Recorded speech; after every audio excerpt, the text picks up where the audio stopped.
Hi guys, welcome back to my channel. Welcome if you're new. My name is Maya. I know I look like a train wreck and I sound like I am not alive, but I've been filming this video off for so long for those same reasons. So we're just doing it today, okay? Because it's supposed to go up today. It's probably not. It's probably gonna go up tomorrow and a different video is gonna go up today, but you know, same thing, okay?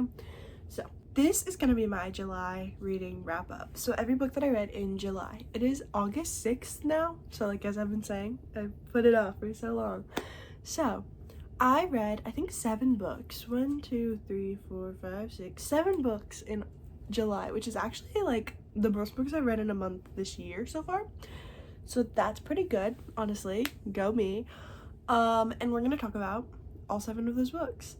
I will say that 8 of the 7 books are in one video. So yeah, and actually I didn't even read all of these yet. Let's reiterate. I've read a total of 6 books in July and a part of another one that I'm going to talk a little bit about, but not a full about, okay? Okay, right? Yeah. I don't know, we'll figure it out as we keep going.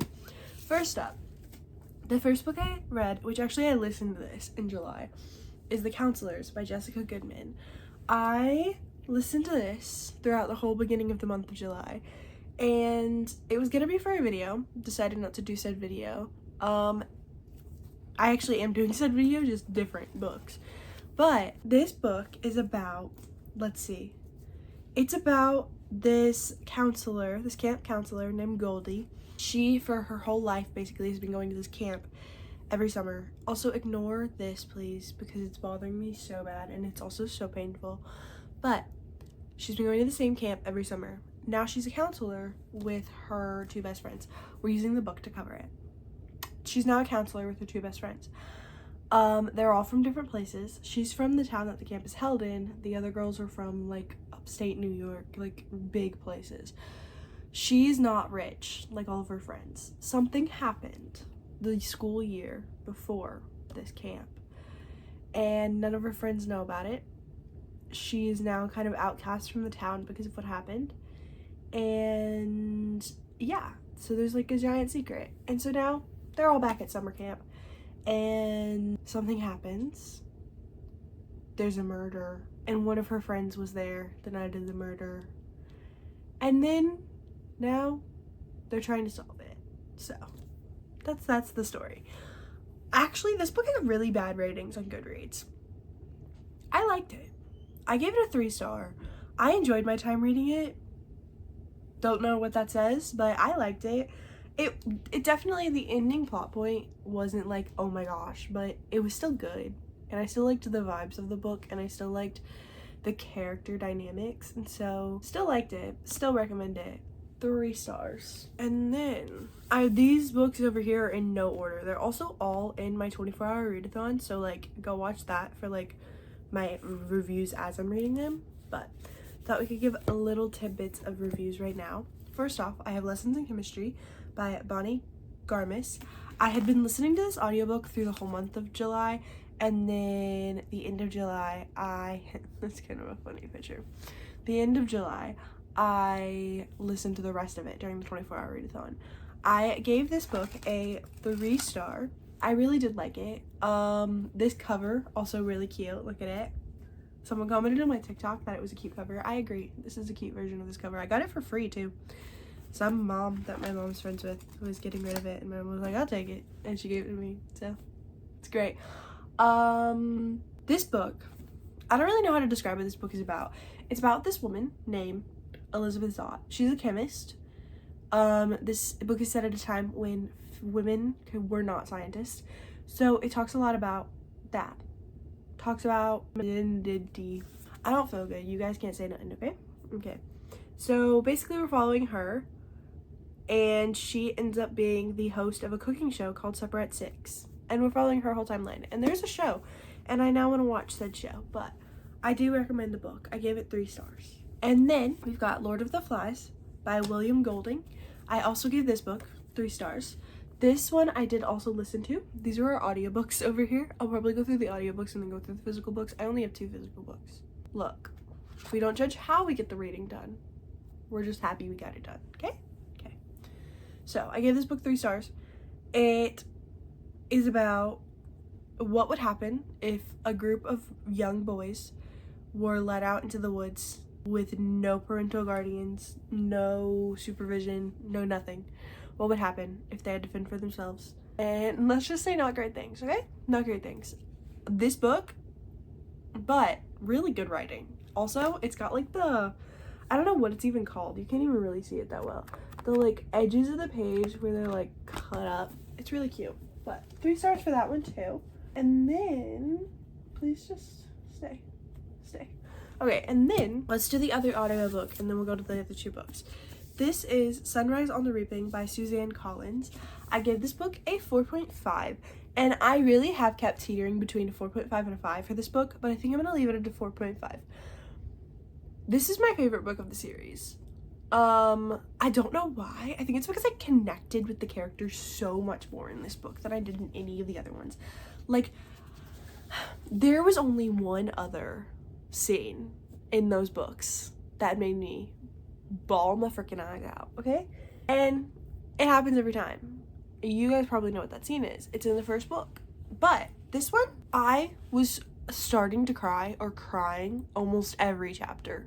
That's how connected to the characters I was. And like, you should go into these books not getting connected to characters, and that's what I told myself. And then I got connected anyways. So that's my fault. But Suzanne Collins did a great job at getting me attached to these characters in this book. And so I gave it a 4.5. And I can't wait for this movie to come out. I'm gonna die when it comes out, let me tell you that. There's not much I can say about this. It's about Haymitch. So you're following Haymitch's story of when he was in the Hunger Games. And so you kind of know what's gonna happen through the whole thing. But it's watching it actually happen is devastating. So do recommend this whole series. But I give that a 4.5 star. And then we've got 2 physical books that I read. Well, 1 physical book, 1 ebook, but doesn't matter. And then we've got a book that I started. Let's go with this one first. This is Redeemed by Lauren Asher.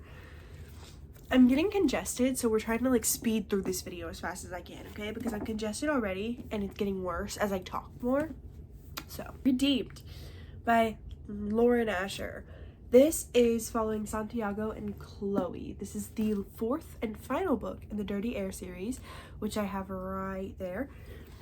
Santiago is the girl from the first book's older brother, and Chloe is a girl from New York. So basically this whole book takes place in Italy, and Chloe is trying to find her father who doesn't know she exists. And so she travels to Italy for the summer to go try and find him. Along the way, she meets Santiago, who went through a very traumatic experience a few years ago, and he is not very happy. He's a very grumpy man, which we do love, but he's a very grumpy man, but she brings out a different side of him. She brings out his playful jokester side, and we get to see that in this. There is fake dating, there is fake relationships, there's a child involved in part of it. Neither of their child, but there's a child, and there's like a whole scene. There's multiple chapters where they're helping to take care of this kid, and it's like, I loved this book. So also, if we could get something on Brooke, I don't know if we have anything on Brooke, but that's her best friend. I love Brooke, but this one I do recommend as well. There's not much more I can say about it without it being like spoilery, but yeah, basically we're just following them in their love story. My favorite thing about Lauren Asher's writing is that she touches on deep things. Like, that's why this book is thick, because there is romance in it, but also we talk about deep topics and like deep situations and mental illness and all of that, and I really like that about this book. So 4 star, I think. We're gonna go with a 4. I was back and forth between a 4 and a 4.5. I think I'm gonna go with a 4 star. And then we've got the last physical book.